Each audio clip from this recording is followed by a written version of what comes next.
Stranded travellers are slowly making their way out of the region. Abu Dhabi Airport announced that limited flights are to resume from the Zayed International Airport.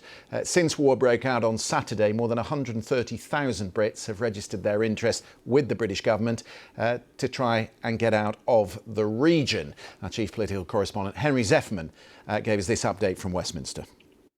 They're hoping that there will be 2 flights today from Muscat back to London.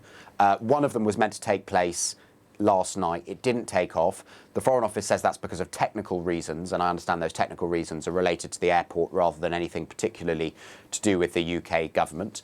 Those who were going to be repatriated on that flight were then put up in hotels at the expense of the UK government in Oman last night. I mean, it is worth stressing this is just one small element of what could become, if this war continues, a absolutely massive consular effort. I mean, there are 130,000 Brits who have registered their presence, in the government terminology, with the government.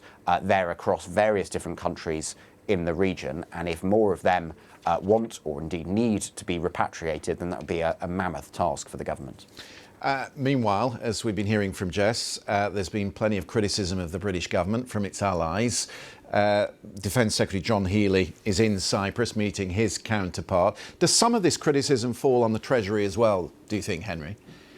That's a really interesting point. I mean, I think there is this brewing discussion, and I think we'll hear more of it over the course of today, given that John Healey is expected to visit the base in Cyprus. I think there is this brewing conversation about whether the UK was adequately prepared, whether it deployed or indeed is deploying its military assets to the region fast enough in response to what's happened, especially given that the UK had a heads up that the US was likely to carry out the strikes on Iran because the UK denied a request from the US to allow the US to carry out some of those strikes from UK bases. But I think what you allude to is right. There will be a discussion, I think, and you heard a bit of it at Prime Minister's questions yesterday, about whether the armed forces are in a fit state for a moment like this, whether the Treasury has adequately funded the armed forces over the years, whether successive governments, and of course the Conservatives were in power until 2024 for 14 years, whether